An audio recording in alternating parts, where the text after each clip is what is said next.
Hi friend, welcome to my YouTube channel जिसका नाम है सहज स्टडीज़। ये चैनल मैं खास तौर ਤੇ ਪੰਜਾਬੀ ਵਿਸ਼ੇ ਦੀ ਪੜ੍ਹਾਈ ਕਰਨ ਵਾਲੇ ਬੱਚਿਆਂ ਦੀ ਮਦਦ ਲਈ ਬਣਾਇਆ ਹੈ। ਜਿਹੜੇ ਬੱਚੇ ਆਪਣੇ ਐਗਜ਼ਾਮ ਦੀ ਤਿਆਰੀ ਕਰ ਰਹੇ ਹਨ ਉਹ ਇੱਥੇ ਆ ਕੇ ਆਪਣੇ ਐਗਜ਼ਾਮ ਦੀ ਤਿਆਰੀ ਕਰ ਸਕਦੇ ਨੇ। ਇਸ ਚੈਨਲ ਉੱਪਰ ਸਿਰਫ ਪੰਜਾਬੀ ਵਿਸ਼ੇ ਨਾਲ ਸੰਬੰਧਿਤ ਹੀ ਤਿਆਰੀ ਕਰਵਾਈ ਜਾਏਗੀ। ਜੇਕਰ ਤੁਸੀਂ ਕਿਸੇ ਕੰਪੀਟੀਸ਼ਨ ਦੀ ਤਿਆਰੀ ਕਰ ਰਹੇ ਹੋ ਤਾਂ ਮੇਰੇ ਚੈਨਲ ਨੂੰ ਸਬਸਕ੍ਰਾਈਬ ਕਰ ਲਓ, ਮੇਰੇ ਵੀਡੀਓ ਨੂੰ ਲਾਈਕ ਕਰੋ, ਨਾਲ ਹੀ ਨਾਲ ਬੈਲ ਆਈਕਨ ਨੂੰ ਔਨ ਕਰ ਦਿਓ ਤਾਂ ਜੋ ਮੈਂ ਨਵਾਂ ਵੀਡੀਓ ਲੈ ਕੇ ਆਵਾਂ ਤਾਂ ਤੁਹਾਨੂੰ ਨੋਟੀਫਿਕੇਸ਼ਨ ਮਿਲ ਸਕੇ। ਮੇਰੇ ਵੀਡੀਓ 'ਤੇ ਸੁਝਾਅ ਵੀ ਦਿਓ ਕਿ ਤੁਹਾਨੂੰ ਵੀਡੀਓ ਕਿਸ ਤਰ੍ਹਾਂ ਦਾ ਲੱਗਾ। ਜੇਕਰ ਤੁਹਾਨੂੰ ਪੰਜਾਬੀ ਦੇ ਕਿਸੇ ਹੋਰ ਟੌਪਿਕ 'ਤੇ ਵੀਡੀਓ ਦੀ ਲੋੜ ਹੈ ਤਾਂ ਵੀ ਮੈਨੂੰ ਕਮੈਂਟ ਕਰਕੇ ਜ਼ਰੂਰ ਦੱਸਿਓ। ਆਪਣੇ ਦੋਸਤਾਂ ਨਾਲ ਇਸ ਵੀਡੀਓ ਨੂੰ ਜ਼ਰੂਰ ਸ਼ੇਅਰ ਕਰੋ। ਮੈਂ ਤੁਹਾਨੂੰ ਇੱਥੇ ਪੰਜਾਬੀ ਵਿਸ਼ੇ ਨਾਲ ਜੁੜੀ ਪ੍ਰੀਖਿਆ ਯੋਗ ਹਰ ਵੀਡੀਓ ਪ੍ਰੋਵਾਈਡ ਕਰਵਾਵਾਂਗਾ। ਨਮਸਕਾਰ ਸਾਥੀਓ, ਪੰਜਾਬੀ ਭਾਸ਼ਾ ਦੇ ਸਿੱਖਿਆ ਸ਼ਾਸਤਰ ਦੇ ਅੰਦਰ ਅੱਜ ਦਾ ਆਪਣਾ ਟੌਪਿਕ ਰਹੇਗਾ ਭਾਸ਼ਾ ਸਿੱਖਿਆ ਨਾਲ ਸੰਬੰਧਿਤ ਚੁਣੌਤੀਆਂ, ਦੋਸ਼ ਤੇ ਬੇਤਰਤੀਬੀਆਂ। ਜਿਵੇਂ ਕਿ ਆਪ ਸਭ ਨੂੰ ਪਤਾ ਹੀ ਹੈ ਕਿ ਆਪਾਂ ਰੀਟ, ਪੀਐਸਟੈਟ, ਸੀਟੈਟ ਤੇ ਹੋਰ ਟੀਚਿੰਗ ਤੋਂ ਸੰਬੰਧਿਤ ਜਿੰਨੇ ਵੀ ਪਾਤਰਤਾ ਦੇ ਐਗਜ਼ਾਮ ਨੇ ਉਹਨਾਂ ਦੇ ਲਈ ਜਿਹੜਾ ਭਾਸ਼ਾ ਦਾ ਸਿੱਖਿਆ ਸ਼ਾਸਤਰ ਹੈ ਉਹ ਟੌਪਿਕ ਹਰ ਲੈਂਗੁਏਜ ਦੇ ਲਈ ਜੋੜਿਆ ਗਿਆ। ਤਾਂ ਉਸੇ ਤਰੀਕੇ ਨਾਲ ਪੰਜਾਬੀ ਦੇ ਅੰਦਰ ਵੀ ਭਾਸ਼ਾ ਦਾ ਸਿੱਖਿਆ ਸ਼ਾਸਤਰ ਹੈ। ਖਾਸ ਤੌਰ 'ਤੇ ਰੀਟ ਦੀ ਤਿਆਰੀ ਕਰਨ ਵਾਲੇ ਜਾਂ ਪੀਐਸਟੈਟ ਦੀ ਤਿਆਰੀ ਕਰਨ ਵਾਲੇ, ਸੀਟੈਟ ਦੀ ਤਿਆਰੀ ਕਰਨ ਵਾਲੇ ਜਿਹੜੇ ਸਾਥੀਆਂ ਕੋਲ ਲੈਂਗੁਏਜ ਦੇ ਤੌਰ 'ਤੇ ਪੰਜਾਬੀ ਹੈ, ਚਾਹੇ ਉਹ L1 ਦੇ ਦੋਨੋਂ language, first language, second language ਅਤੇ L2 ਦੇ ਵੀ ਫਸਟ ਲੈਂਗੁਏਜ ਅਤੇ ਸੈਕਿੰਡ ਲੈਂਗੁਏਜ ਦੇ ਤੌਰ 'ਤੇ ਉਹ ਪੰਜਾਬੀ ਚੁਣਦੇ ਨੇ, ਤਾਂ ਉਹਨਾਂ ਸਭ ਦੇ ਲਈ ਇਹ ਟੀਚਿੰਗ ਤੋਂ ਜੁੜੇ ਹੋਏ ਭਾਸ਼ਾ ਸਿੱਖਿਆ ਸ਼ਾਸਤਰ ਦੇ ਜਿਹੜੇ ਟੌਪਿਕ ਨੇ ਸਭ ਦੇ ਲਈ ਸਿਲੇਬਸ ਦੇ ਅੰਦਰ ਹੈ। ਕੁਝ ਮੇਰੇ ਸਾਥੀ ਇਸ ਗੱਲ ਤੋਂ ਕਨਫਿਊਜ਼ ਰਹਿੰਦੇ ਨੇ ਕਿ ਇਹ ਟੌਪਿਕ ਹੈ ਜਿਹੜਾ ਉਹ ਸਾਡੇ ਸਿਲੇਬਸ ਦੇ ਅੰਦਰ ਹੈ ਜਾਂ ਨਹੀਂ। ਤਾਂ ਇਸ ਦੇ ਲਈ ਤੁਹਾਨੂੰ ਚੈਨਲ ਦੇ ਉੱਪਰ ਸਿਲੇਬਸ ਦਾ ਇੱਕ ਵੀਡੀਓ ਪ੍ਰੋਵਾਈਡ ਕਰਵਾਇਆ ਹੋਇਆ, ਉਹ ਦੇਖ ਕੇ ਤੁਸੀਂ ਆਪਣਾ ਟੌਪਿਕ ਦੇਖ ਸਕਦੇ ਹੋ ਕਿ ਇਹ ਜਿਹੜਾ ਟੌਪਿਕ ਹੈ ਸਾਡੇ ਸਿਲੇਬਸ ਦੇ ਅੰਦਰ ਹੈ ਜਾਂ ਨਹੀਂ। ਇੱਕ ਦੋ ਟੌਪਿਕ ਨੂੰ ਛੱਡ ਕੇ ਸਭ ਦੇ ਲਈ ਇਹ ਟੌਪਿਕ ਲਗਭਗ ਕਾਮਨ ਹੈ। ਜਿਹੜੇ ਲੈਂਗੁਏਜ ਤੌਰ 'ਤੇ ਫਸਟ ਅਤੇ ਸੈਕਿੰਡ ਚੂਜ਼ ਕਰ ਰਹੇ ਨੇ ਉਹਨਾਂ ਦੇ ਅੰਦਰ ਕੁਝ ਟੌਪਿਕਾਂ ਦਾ ਅੰਤਰ ਹੈ, ਅਦਰਵਾਈਜ਼ ਸਾਰੇ ਟੌਪਿਕ ਨੇ ਜਿਹੜੇ ਭਾਸ਼ਾ ਸਿੱਖਿਆ ਸ਼ਾਸਤਰ ਦੇ ਅਤੇ ਗ੍ਰਾਮਰ ਦੇ ਸਭ ਦੇ ਲਈ ਕਾਮਨ ਹੈ। ਤਾਂ ਮੈਂ ਇਹੀ ਸਾਰੇ ਸਾਥੀਆਂ ਨੂੰ ਬੇਨਤੀ ਕਰਾਂਗਾ ਕਿ ਜੋ ਸਾਥੀ ਰੀਟ, ਪੀਐਸਟੈਟ ਜਾਂ ਸੀਟੈਟ ਦੀ ਲੈਂਗੁਏਜ ਪੰਜਾਬੀ ਦੇ ਤੌਰ 'ਤੇ ਤਿਆਰੀ ਕਰ ਰਹੇ ਨੇ ਉਹ ਪੰਜਾਬੀ ਗ੍ਰਾਮਰ ਅਤੇ ਟੋਟਲ ਵੀਡੀਓ ਪਲੱਸ ਪੰਜਾਬੀ ਭਾਸ਼ਾ ਦਾ ਸਿੱਖਿਆ ਸ਼ਾਸਤਰ ਅਤੇ ਇਸ ਦੇ ਨਾਲ ਨਾਲ ਜਿਹੜੇ ਟੀਚਿੰਗ ਮੈਥਡ ਦੇ ਵੀਡੀਓਜ਼ ਨੇ ਉਹਨਾਂ ਨੂੰ ਵੀ ਜ਼ਰੂਰ ਦੇਖਣ। ਇਹ ਕੰਪਲੀਟ ਸਿਲੇਬਸ ਦੀ ਵੀਡੀਓ ਲਗਭਗ ਸਿਲੇਬਸ ਨੂੰ ਪੂਰਾ ਕਰਨਗੇ। ਇਸ ਤੋਂ ਬਾਅਦ ਜਿਵੇਂ ਇਹ ਵੀਡੀਓਜ਼ ਕੰਪਲੀਟ ਹੋ ਜਾਣਗੇ ਤਾਂ ਇਸ ਤੋਂ ਬਾਅਦ ਪ੍ਰੈਕਟਿਸ ਪੇਪਰ ਲੈ ਕੇ ਆਵਾਂਗੇ ਤਾਂ ਕਿ ਇੱਕ ਪ੍ਰੈਕਟਿਸ ਬਣੀ ਰਹੇ। ਕੁਐਸਚਨ ਲੈ ਕੇ ਆਵਾਂਗੇ ਤਾਂ ਕਿ ਉਹਨਾਂ ਕੁਐਸਚਨਾਂ ਦਾ ਆਪਾਂ ਨੂੰ ਨਿਰੰਤਰ ਅਭਿਆਸ ਬਣਿਆ ਰਹੇ। ਤਾਂ ਹਾਂ ਸਾਥੀਓ, ਅੱਜ ਸ਼ੁਰੂ ਕਰਦੇ ਹਾਂ ਪੰਜਾਬੀ ਭਾਸ਼ਾ ਦੇ ਸਿੱਖਿਆ ਸ਼ਾਸਤਰ ਦੇ ਅੰਦਰ ਭਾਸ਼ਾ ਸਿੱਖਿਆ ਦੇ ਨਾਲ ਜੁੜੀਆਂ ਹੋਈਆਂ ਚੁਣੌਤੀਆਂ, ਦੋਸ਼ ਤੇ ਬੇਤਰਤੀਬੀਆਂ, ਇਹਨਾਂ ਦੇ ਬਾਰੇ। ਸੰਪੂਰਨ ਸਿੱਖਿਆ ਪ੍ਰਾਪਤ ਕਰਨ ਲਈ ਸਭ ਤੋਂ ਪਹਿਲਾਂ ਆਪਣੀ ਮਾਤ ਭਾਸ਼ਾ ਦੀ ਸਿੱਖਿਆ ਪ੍ਰਾਪਤ ਕਰਨਾ ਜ਼ਰੂਰੀ ਹੁੰਦਾ ਹੈ। ਇਸ ਦੇ ਉਲਟ ਅਜੋਕੇ ਦੌਰ ਵਿੱਚ ਸਾਰੀਆਂ ਹੀ ਸੰਸਥਾਵਾਂ ਮਾਤ ਭਾਸ਼ਾ ਦੀ ਰੁਚੀ ਵੱਲ ਨਿਰਾਸ਼ਾਜਨਕ ਕੰਮ ਕਰ ਰਹੀਆਂ ਹਨ। ਇਹ ਗੱਲ ਵੈਰੀ ਇੰਪੋਰਟੈਂਟ ਹੈ। ਜਿਵੇਂ ਕਿ ਜਿਹੜੇ ਮੇਰੇ ਸਾਥੀ ਪ੍ਰਾਇਮਰੀ ਸੈਕਸ਼ਨ ਦੇ ਟੀਚਰ ਬਣਨ ਦੇ ਲਈ ਕੰਪੀਟੀਸ਼ਨ ਦੀ ਤਿਆਰੀ ਕਰ ਰਹੇ ਹੋਣਗੇ ਤਾਂ ਉਹਨਾਂ ਨੇ ਇਹ ਚੀਜ਼ ਪੜ੍ਹੀ ਹੋਏਗੀ ਕਿ ਬੱਚੇ ਨੂੰ ਅਗਰ ਅਸੀਂ ਉਸਦੀ ਮਦਰ ਟੰਗ ਦੇ ਅੰਦਰ ਪੜ੍ਹਾਉਂਦੇ ਹਾਂ, ਸਮਝਾਉਂਦੇ ਹਾਂ ਤਾਂ ਉਹ ਬਹੁਤ ਵਧੀਆ ਤਰੀਕੇ ਨਾਲ ਉਸ ਚੀਜ਼ ਨੂੰ ਐਕਸੈਪਟ ਕਰ ਲੈਂਦਾ ਹੈ। ਉਸ ਨੂੰ ਇਹ ਲੱਗਦਾ ਹੈ ਕਿ ਇਹ ਤੁਹਾਡੇ ਲਈ ਹੈ। ਜਦੋਂ ਕਿ ਆਪਾਂ ਉਸ ਬੱਚੇ ਨੂੰ ਜੇ ਹੋਰ ਲੈਂਗੁਏਜ ਦੇ ਅੰਦਰ ਉਹ ਚੀਜ਼ ਦੱਸਾਂਗੇ ਤਾਂ ਉਹ ਬੱਚਾ ਬੜਾ ਹੀ ਰੁੱਖੇ ਜਿਹੇ ਸੁਭਾਅ ਨਾਲ ਹੋ ਸਕਦਾ ਉਹ ਤੁਹਾਡੀ ਗੱਲ ਨੂੰ ਸਮਝੇ ਨਹੀਂ, ਧਿਆਨ ਹੀ ਨਾ ਦੇਵੇ। ਪਰ ਚਿੰਤਾਜਨਕ ਗੱਲ ਇਹ ਹੈ ਕਿ ਜ਼ਿਆਦਾਤਰ ਲੈਂਗੁਏਜ ਤੋਂ ਜੁੜੀਆਂ ਹੋਈਆਂ ਜਿਹੜੀਆਂ ਸੰਸਥਾਵਾਂ ਨੇ ਉਹ ਮਾਤ ਭਾਸ਼ਾ 'ਤੇ ਵਿਪਰੀਤ ਕਾਰਜ ਕਰ ਰਹੀਆਂ ਨੇ। ਜਿੱਥੇ ਬੱਚੇ ਨੂੰ ਉਸਦੀ ਮਾਂ ਬੋਲੀ ਦੇ ਅੰਦਰ ਸਿਖਾਉਣ ਦੀ ਕੋਸ਼ਿਸ਼ ਹੋਣੀ ਚਾਹੀਦੀ ਹੈ, ਉੱਥੇ ਉਸ ਬੱਚਿਆਂ ਦੇ ਉੱਪਰ ਆਪਾਂ ਕੋਈ ਹੋਰ ਭਾਸ਼ਾ ਥੋਪ ਕੇ ਉਹਨਾਂ ਨੂੰ ਪੜ੍ਹਾ ਰਹੇ ਹਾਂ। ਇਹ ਗੱਲ ਨਿਰਾਸ਼ਾਜਨਕ ਹੈ। ਅਣਵੰਡੇ ਪੰਜਾਬ ਦੇ ਸਮੇਂ ਦੀਆਂ ਉਪ ਭਾਸ਼ਾਵਾਂ ਵਿੱਚ ਇਸ ਦੀਆਂ ਕਈ ਉਪਬੋਲੀਆਂ ਸ਼ਾਮਲ ਹਨ, ਪਰ ਦੇਸ਼ ਵੰਡ ਤੋਂ ਬਾਅਦ ਇਸ ਪਾਸੇ ਨਿਰੰਤਰ ਕਮੀ ਆਉਂਦੀ ਗਈ। 1947 ਵਿੱਚ ਪੰਜਾਬੀ ਨੂੰ ਦੇਸ਼ ਦੀਆਂ 14 ਮੁੱਖ ਭਾਸ਼ਾਵਾਂ ਵਿੱਚ ਸ਼ਾਮਿਲ ਕੀਤਾ ਗਿਆ ਸੀ। ਪਰ ਦੁੱਖ ਦੀ ਗੱਲ ਇਹ ਹੈ ਕਿ ਪੰਜਾਬੀ ਭਾਸ਼ਾ ਦਾ ਕਿਤੇ ਵੀ ਤਸੱਲੀ ਬਖਸ਼ ਸਥਾਨ ਨਹੀਂ ਸੀ। ਪੰਜਾਬੀ ਭਾਸ਼ਾ ਦੇ ਅਧਿਆਪਨ ਦੀ ਮਹੱਤਤਾ ਨੂੰ ਸਮਝਿਆ ਨਹੀਂ ਜਾਂਦਾ।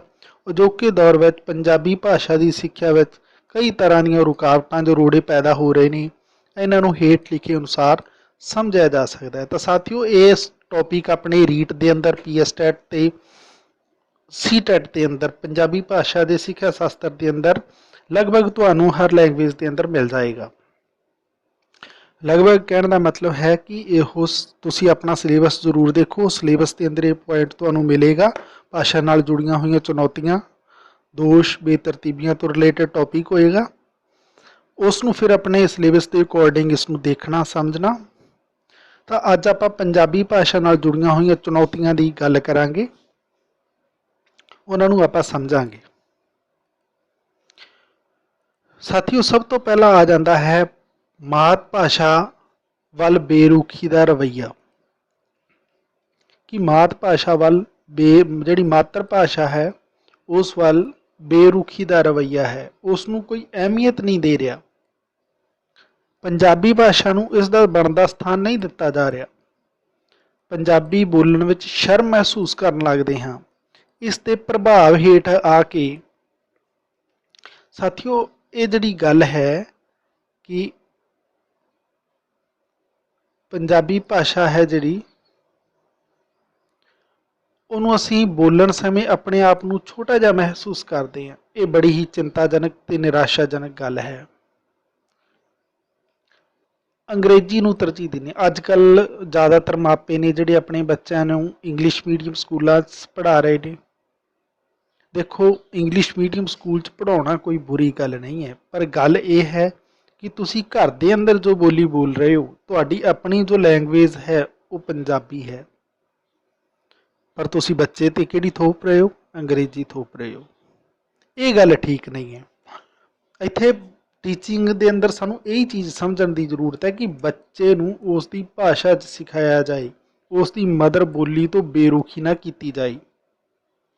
ਪੰਜਾਬੀ ਪੰਜਾਬ ਰਾਜ ਦੀ ਭਾਸ਼ਾ, ਪਰ ਇਸ ਨੂੰ ਉਸ ਉੱਥੇ ਬਣਦੀ ਥਾਂ ਨਹੀਂ ਮਿਲ ਰਹੀ। ਤਾਂ ਇਹ ਗੱਲ ਵੈਰੀ ਇੰਪੋਰਟੈਂਟ ਹੈ ਕਿ ਪੰਜਾਬੀ ਨੂੰ ਬਣਦੀ ਥਾਂ ਨਹੀਂ ਦਿੱਤੀ ਗਈ। ਬਹੁਤ ਲੇਟ ਇਸ ਨੂੰ ਭਾਸ਼ਾ ਦਾ ਵੀ ਦਰਜਾ 1966 ਦੇ ਅੰਦਰ ਮਿਲਿਆ। ਪਰ ਅਜੋਕੇ ਦੌਰ ਦੇ ਅੰਦਰ ਬੱਚਿਆਂ ਨੂੰ ਸਿਖਾਉਣ ਦੀ ਗੱਲ ਆ ਜਾਈਏ ਤਾਂ ਉਸ ਸਮੇਂ ਬੱਚਿਆਂ ਨੂੰ ਵੀ ਅਸੀਂ ਮਾਂ ਬੋਲੀ ਦੇ ਅੰਦਰ ਸਿਖਾਉਣ ਤੋਂ ਕਿਨਾਰਾ ਕਰ ਲੈਂਦੇ ਹਾਂ। ਸਾਡੇ ਬੱਚੇ ਕਿਸੇ ਹੋਰ ਲੈਂਗੁਏਜ ਦੇ ਅੰਦਰ, ਹਿੰਦੀ, ਇੰਗਲਿਸ਼, ਉਹਨਾਂ ਦੇ ਅੰਦਰ ਉਹ ਲੈਂਗੁਏਜ ਅਸੀਂ ਉਹਨਾਂ ਦੇ ਉੱਪਰ ਥੋਪ ਦਿੰਦੇ ਹਾਂ, ਜਦੋਂ ਕਿ ਬੱਚੇ ਨੂੰ ਮਦਰ ਬੋਲੀ ਦੇ ਅੰਦਰ, ਮਾਂ ਬੋਲੀ ਦੇ ਅੰਦਰ ਸਿਖਾਉਣਾ ਚਾਹੀਦਾ ਹੈ। ਤਾਂ ਇਹ ਗੱਲ ਇੱਕ ਧਿਆਨ ਕਰਨ ਯੋਗ ਹੈ ਕਿ ਮਾਂ ਬੋਲੀ ਤੋਂ ਜਿਹੜਾ ਕਿਨਾਰਾ ਨਾ ਕੀਤਾ ਜਾਏ। ਦੂਜਾ ਜਿਹੜਾ ਪੁਆਇੰਟ ਆ ਜਾਂਦਾ ਹੈ, ਗਲਤ ਸੋਚ ਦਾ ਨਤੀਜਾ। ਪੰਜਾਬੀ ਭਾਸ਼ਾ ਬਾਰੇ ਕਈ ਤਰ੍ਹਾਂ ਦੀ ਗਲਤ ਵਿਚਾਰ ਫੈਲੇ ਨਜ਼ਰ ਆਉਂਦੇ ਨੇ। ਲੋਕ ਇਸ ਬਾਰੇ ਇਹ ਮੰਨਣ ਲੱਗਦੇ ਹਨ ਕਿ ਇਹ ਸਿਰਫ ਪੰਜਾਬ ਵਾਸੀਆਂ ਦੇ ਬੋਲਚਾਲ ਤੱਕ ਹੀ ਸੀਮਿਤ ਹੈ, ਪਰ ਇਹ ਗੱਲ ਬਿਲਕੁਲ ਹੀ ਗਲਤ ਹੈ। ਪੜ੍ਹਨ ਵਾਲੇ ਵਿਦਿਆਰਥੀ ਇਸ ਨੂੰ ਵਾਧੂ ਵਿਸ਼ਾ ਸਮਝ ਕੇ ਇਸ ਦੀ ਪੜ੍ਹਾਈ ਨੂੰ ਮਹੱਤਤਾ ਨਹੀਂ ਦਿੰਦੇ। ਇਹਨਾਂ ਕਾਰਨਾਂ ਕਰਕੇ ਪੰਜਾਬੀ ਨੂੰ ਆਪਣਾ ਬਣਦਾ ਥਾਂ ਭਾਸ਼ਾ ਵਿੱਚ ਹਾਸਲ ਨਹੀਂ ਹੋ ਸਕਿਆ। ਇਹ ਗੱਲ ਵੀ ਸਾਥੀਓ ਚਿੰਤਾਜਨਕ ਹੈ ਕਿ ਆਪਾਂ ਪੰਜਾਬੀ ਨੂੰ, ਸਾਡੀ ਪੰਜਾਬੀ ਪ੍ਰਤੀ ਜਿਹੜੀ ਸੋਚ ਹੈ ਉਹ ਨੈਗੇਟਿਵਿਟੀ ਦੀ ਹੈ, ਨਕਾਰਾਤਮਕ ਹੈ। ਸਾਡੇ ਦਿਮਾਗ 'ਚ ਹਮੇਸ਼ਾ ਇਹ ਬਣਿਆ ਰਹਿੰਦਾ ਕਿ ਵੀ ਪੰਜਾਬੀ ਦੀ ਕੋਈ ਖਾਸ ਵੈਲਿਊ ਨਹੀਂ ਹੈ, ਇਹ ਤਾਂ ਪੰਜਾਬ ਦੇ ਲੋਕਾਂ ਦੀ ਬੋਲੀ ਹੈ। ਸਾਥੀਓ, ਐਸਾ ਨਹੀਂ ਹੈ। ਪੰਜਾਬੀ ਇੱਕ ਬੋਲੀ ਹੈ ਤੇ ਬੋਲੀ ਹਰ ਕਿਸੇ ਦੀ ਹੋ ਸਕਦੀ ਹੈ। ਇਸ ਲਈ ਸਾਨੂੰ ਆਪਣੇ ਦਿਮਾਗ 'ਚੋਂ ਇਹ ਗਲਤ ਧਾਰਨਾ ਹੈ ਉਹਦਾ ਤਿਆਗ ਕਰਨਾ ਪਏਗਾ। ਸਾਡੀ ਸੋਚ ਨੂੰ ਬਦਲਣਾ ਪਏਗਾ। ਪੰਜਾਬੀ ਪ੍ਰਤੀ ਸਾਡੀ ਸੋਚ ਹੈ ਉਹ ਪੋਜ਼ਿਟਿਵ ਕਰਨੀ ਪਏਗੀ ਸਾਨੂੰ। ਜੇ ਸਾਡੀ ਸੋਚ ਇਹ ਹੋ ਗਈ ਕਿ ਪੰਜਾਬੀ ਦੇ ਅੰਦਰ ਵੀ ਅਸੀਂ ਜੋ ਚੀਜ਼ ਅਸੀਂ ਇੰਗਲਿਸ਼ ਦੇ ਅੰਦਰ ਸਿੱਖ ਰਹੇ ਹਾਂ, ਜੋ ਚੀਜ਼ ਅਸੀਂ ਹਿੰਦੀ ਦੇ ਅੰਦਰ ਸਿੱਖ ਰਹੇ ਹਾਂ, ਉਹ ਚੀਜ਼ ਅਸੀਂ ਪੰਜਾਬੀ 'ਚ ਵੀ ਸਿੱਖ ਸਕਦੇ ਹਾਂ। ਤਾਂ ਸਾਨੂੰ ਥੋੜ੍ਹੀ ਸੋਚ ਬਦਲਣ ਦੀ ਜ਼ਰੂਰਤ ਹੈ। ਸਾਡੀ ਗਲਤ ਸੋਚ ਦਾ ਨਤੀਜਾ ਵੀ ਸਾਡੀ ਪੰਜਾਬੀ ਭਾਸ਼ਾ ਤੋਂ ਬੇਰੁਖੀ ਦਾ ਕਾਰਨ ਬਣਦਾ ਹੈ। ਤਾਂ ਸਾਥੀਓ, ਉਸ ਤੋਂ ਬਾਅਦ ਜਿਹੜਾ ਆਪਣੇ ਕੋਲ ਪੁਆਇੰਟ ਆ ਜਾਂਦਾ ਹੈ ਉਹ ਆ ਜਾਂਦਾ ਹੈ ਜ਼ਿੰਮੇਵਾਰੀ ਦੀ ਕਮੀ। ਹੁਣ ਆਪਾਂ ਦੇਖਾਂਗੇ ਕਿ ਜ਼ਿੰਮੇਵਾਰੀ ਦੀ ਕਮੀ। ਪੰਜਾਬੀ ਵਿਸ਼ੇ ਬਾਰੇ ਅਕਸਰ ਇਹ ਗੱਲ ਸੁਣਨ ਨੂੰ ਮਿਲਦੀ ਹੈ ਕਿ ਇਹ ਸੌਖਾ ਵਿਸ਼ਾ ਹੈ। ਭਾਸ਼ਾ ਦੇ ਅਧਿਆਪਕ ਇਸ ਜ਼ਿੰਮੇਵਾਰੀ ਨੂੰ ਸਹੀ ਢੰਗ ਨਾਲ ਨਹੀਂ ਨਿਭਾਉਂਦੇ। ਕਈ ਵਾਰ ਇਹ ਵੀ ਦੇਖਣ ਨੂੰ ਮਿਲ ਜਾਂਦਾ ਹੈ ਕਿ ਪੰਜਾਬੀ ਭਾਸ਼ਾ ਨੂੰ ਸੌਖਾ ਵਿਸ਼ਾ ਸਮਝ ਕੇ ਦੂਜੇ ਵਿਸ਼ੇ ਦੇ ਅਧਿਆਪਕ ਪੜ੍ਹਾ ਦਿੰਦੇ ਹਨ। ਇਸ ਤਰ੍ਹਾਂ ਕਰਨ ਨਾਲ ਭਾਸ਼ਾ ਸੰਬੰਧੀ ਅਸ਼ੁੱਧੀਆਂ ਰਹਿ ਜਾਂਦੀਆਂ ਨੇ। ਇਸ ਅਸ਼ੁੱਧੀਆਂ ਦਾ ਗਲਤ ਹੀ ਵਿਕਾਸ ਹੋਣ ਲੱਗਦਾ ਹੈ, ਜੋ ਭਾਸ਼ਾ ਦੇ ਖੇਤਰ ਵਿੱਚ ਚੁਣੌਤੀ ਸਾਬਤ ਹੁੰਦਾ ਕੀ ਹੈ ਸਾਥੀਓ, ਕਿ ਮੰਨ ਲਓ ਕਿ ਪ੍ਰੋਪਰ ਉਹ ਟੀਚਰ ਹੈ ਜੋ ਬੱਚਿਆਂ ਨੂੰ ਪੜ੍ਹਾ ਰਿਹਾ, ਉਹ ਕਹਿੰਦਾ ਵੀ ਇਹ ਤਾਂ ਬੜਾ ਸੌਖਾ ਜਿਹਾ ਸਬਜੈਕਟ ਆ, ਲਿਆਓ ਮੈਂ ਪੜ੍ਹਾ ਦਿੰਦਾ। ਉਹ ਟੀਚਰ ਸਾਇੰਸ ਜਾਂ ਕਿਸੇ ਹੋਰ ਸਬਜੈਕਟ ਦਾ ਹੁੰਦਾ ਹੈ, ਤਾਂ ਉਹ ਜਿਹੜੀਆਂ ਛੋਟੀਆਂ ਛੋਟੀਆਂ ਗਲਤੀਆਂ ਕਰ ਜਾਂਦਾ ਹੈ, ਤਰੁੱਟੀਆਂ ਕਰ ਜਾਂਦਾ ਹੈ, ਅਣਜਾਣੇ 'ਚ ਕਰ ਜਾਂਦਾ ਹੈ। ਬੱਚੇ ਉਹਨੂੰ ਬੇਸਮਝੀ ਨਾਲ ਉਹਨਾਂ ਨੂੰ ਐਕਸੈਪਟ ਕਰ ਲੈਂਦੇ ਨੇ ਅਤੇ ਅੱਗੇ ਚੱਲ ਕੇ ਉਹ ਗਲਤੀਆਂ ਬੱਚੇ ਪੱਕੇ ਕਰ ਲੈਂਦੇ ਨੇ। ਮੰਨ ਲਓ ਕਿਸੇ ਸ਼ਬਦ ਦਾ ਟੀਚਰ ਨੇ ਕਿਸੇ ਤਰੁੱਟੀ ਕਾਰਨ, ਭੁੱਲ ਕਾਰਨ ਬੱਚਿਆਂ ਨੂੰ ਕੋਈ ਗਲਤ ਅਰਥ ਦੱਸ ਦਿੱਤਾ, ਬੱਚਿਆਂ ਨੇ ਉਸ ਨੂੰ ਸਵੀਕਾਰ ਕਰ ਲਿਆ। ਅੱਗੇ ਚੱਲ ਕੇ ਬੱਚਿਆਂ ਲਈ ਉਹ ਅਰਥ ਪੱਕਾ ਹੋ ਗਿਆ, ਫਿਰ ਉਸ ਨੂੰ ਸਮਝਾਵਾਂਗੇ ਤਾਂ ਉਹ ਬੱਚੇ ਮੰਨਣ ਨੂੰ ਤਿਆਰ ਨਹੀਂ ਹੋਣਗੇ। ਤਾਂ ਇਹ ਇੱਕ ਜ਼ਿੰਮੇਵਾਰੀ ਦੇ ਨਾਲ ਨਿਭਾਉਣ ਵਾਲਾ ਕੰਮ ਹੈ ਸਾਥੀਓ। ਟੀਚਰਾਂ ਨੂੰ ਇਸ ਪ੍ਰਤੀ ਬੜਾ ਹੀ ਸੰਜੀਦਗੀ ਦੇ ਨਾਲ, ਬੜਾ ਹੀ ਸੀਰੀਅਸ, ਮੈਂ ਇਹ ਕਹਾਂਗਾ ਕਿ ਸੀਰੀਅਸ ਹੋ ਕੇ ਇਸ ਸਬਜੈਕਟ ਨੂੰ ਪੜ੍ਹਾਉਣ। ਇਹਨੂੰ ਹਲਕਾ ਫੁਲਕਾ ਨੋਰਮਲ ਸਬਜੈਕਟ ਨਾ ਮੰਨਣ। ਇਹਨੂੰ ਜੇਕਰ ਸੀਰੀਅਸ ਹੋ ਕੇ ਸਮਝਾਉਣਗੇ, ਆਪਣੀ ਜ਼ਿੰਮੇਵਾਰੀ ਸਮਝਣਗੇ ਕਿ ਬਈ ਪੰਜਾਬੀ ਪੜ੍ਹਾਉਣਾ ਮੇਰਾ ਕੰਮ ਹੈ ਅਤੇ ਬੱਚੇ ਸਹੀ ਤਰੀਕੇ ਨਾਲ ਪੰਜਾਬੀ ਪੜ੍ਹਨ, ਤਾਂ ਇਹ ਪੰਜਾਬੀ ਵੀ ਹੈ ਜਿਹੜੀ ਉਹ ਬੱਚੇ ਦੇ ਵਿਕਾਸ ਦੇ ਅੰਦਰ ਬੜੀ ਹੀ ਕਾਰਗਰ ਸਿੱਧ ਹੋਏਗੀ। ਤਾਂ ਸਾਨੂੰ ਇਹ ਵੀ ਚੁਣੌਤੀ ਨੂੰ ਸਵੀਕਾਰ ਕਰਨਾ ਚਾਹੀਦਾ ਹੈ ਕਿ ਅਸੀਂ ਚੰਗੇ ਤਰੀਕੇ ਨਾਲ ਉਸ ਲੈਂਗੁਏਜ ਨੂੰ ਪੜ੍ਹਾਈਏ, ਪੰਜਾਬੀ ਨੂੰ ਪੜ੍ਹਾਈਏ। ਫਿਰ ਅਗਲਾ ਆ ਜਾਂਦਾ ਹੈ ਉਪਚਾਰਾਤਮਕ ਅਧਿਐਨ ਦੀ ਕਮੀ।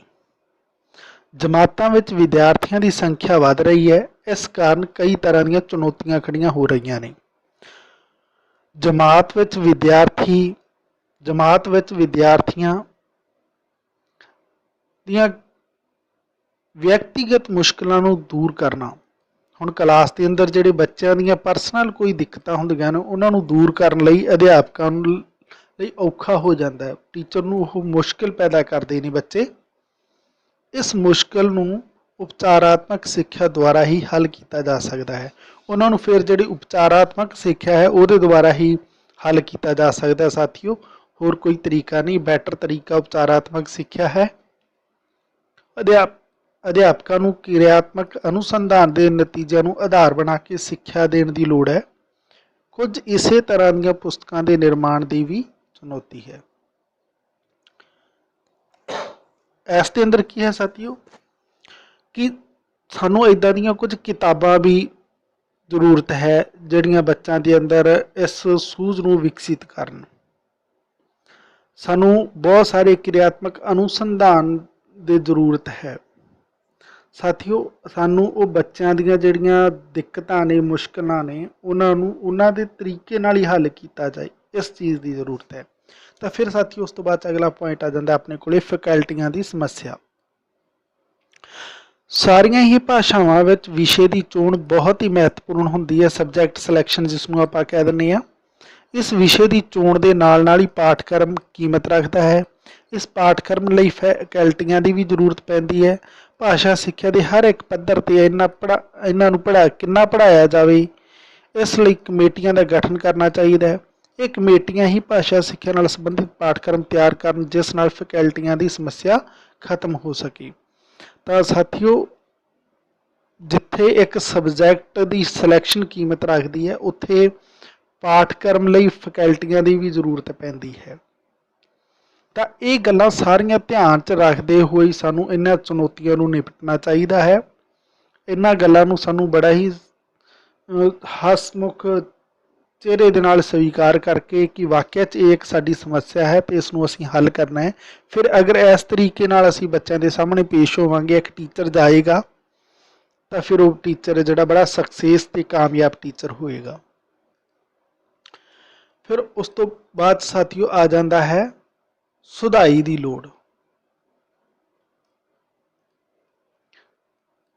ਪੰਜਾਬੀ ਭਾਸ਼ਾ ਦੀ ਸਿੱਖਿਆ ਸਮੇਂ ਸ਼ਬਦ ਜੋੜ, ਸ਼ਬਦਾਵਲੀ ਜਾਂ ਵਿਆਕਰਣ ਵੱਲ ਉਚੇਚਾ ਧਿਆਨ ਨਹੀਂ ਦਿੱਤਾ ਜਾਂਦਾ।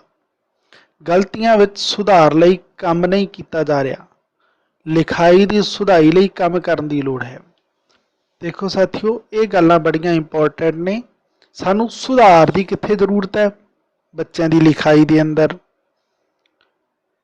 ਹੋਰ ਕਿੱਥੇ ਜ਼ਰੂਰਤ ਹੈ? ਗਲਤੀਆਂ ਜਿਹੜੇ ਬੱਚੇ ਕਰ ਰਹੇ ਨੇ ਉਹਨਾਂ ਦੇ ਲਈ ਸੁਧਾਰ ਕੀਤੇ ਜਾਣ, ਸ਼ਬਦ ਜੋੜ ਸ਼ਬਦ ਬੱਚਿਆਂ ਨੂੰ ਸਿਖਾਏ ਜਾਣ, ਸ਼ਬਦਾਵਲੀ ਦੇ ਅੰਦਰ ਵਿਆਕਰਨ ਦੇ ਵੱਲ ਬੱਚਿਆਂ ਨੂੰ ਵਿਸ਼ੇਸ਼ ਧਿਆਨ ਦਿੱਤਾ ਜਾਏ। ਮੈਂ ਵੀ ਇਸ ਜੋ ਪਾਤਰਤਾ ਤੋਂ ਰਿਲੇਟਡ ਐਗਜ਼ਾਮ ਦੀ ਤਿਆਰੀ ਕਰਨ ਵਾਲੇ ਸਾਥੀ ਨੇ ਉਹਨਾਂ ਸਭ ਨੂੰ ਇਹੀ ਕਹਾਂਗਾ ਕਿ ਗ੍ਰਾਮਰ, ਜੇਕਰ ਤੁਸੀਂ ਪੰਜਾਬੀ ਲੈਂਗੁਏਜ ਤੋਂ ਇਲਾਵਾ ਵੀ ਕੋਈ ਲੈਂਗੁਏਜ ਸਿਲੈਕਸ਼ਨ ਹੈ ਤੁਹਾਡੀ, ਤਾਂ ਉਹਦੇ ਲਈ ਵੀ ਗ੍ਰਾਮਰ ਉਸ ਦੀ ਜ਼ਰੂਰ ਦੇਖੋ, ਕਿਉਂਕਿ ਗ੍ਰਾਮਰ ਦਾ ਰੋਲ ਸਭ ਤੋਂ ਵੱਡੇ ਹੈ। ਪੰਜਾਬੀ ਦੇ ਲਈ ਵੀ ਪੰਜਾਬੀ ਦੀ ਗ੍ਰਾਮਰ ਜ਼ਰੂਰ ਸਟੱਡੀ ਕਰੋ। ਜੇਕਰ ਗ੍ਰਾਮਰ ਤੁਹਾਡੇ ਸਮਝ ਆ ਗਈ ਤਾਂ ਇਹ ਸਮਝੋ ਤੁਸੀਂ ਅੱਧੇ ਤੋਂ ਜ਼ਿਆਦਾ ਸਫ਼ਰ ਹੈ ਜਿਹੜਾ ਉਹ ਤੈਅ ਕਰ ਲਿਆ ਹੈ। ਤਾਂ ਸਾਨੂੰ ਇਹ ਛੋਟੀਆਂ ਛੋਟੀਆਂ ਗੱਲਾਂ ਨੂੰ ਧਿਆਨ 'ਚ ਰੱਖਦੇ ਹੋਏ ਇਹਨਾਂ ਦਾ ਹੀ ਸੁਧਾਰ ਕਰਨਾ ਚਾਹੀਦਾ ਹੈ। ਫਿਰ ਅਗਲਾ ਆ ਜਾਂਦਾ ਸਾਥੀਓ, ਅਨੁਸੰਧਾਨ ਦੀ ਸਮੱਸਿਆ। ਪੰਜਾਬੀ ਭਾਸ਼ਾ ਦੀ ਸਿੱਖਿਆ ਲਈ ਅਨੁਸੰਧਾਨ ਦੀ ਸਮੱਸਿਆ ਪੈਦਾ ਹੋ ਰਹੀ ਹੈ, ਯਾਨੀ ਸਾਨੂੰ ਉਹਦੇ ਅੰਦਰ ਕੁਝ ਖੋਜਬੀਨ ਦੀ ਜ਼ਰੂਰਤ ਹੈ।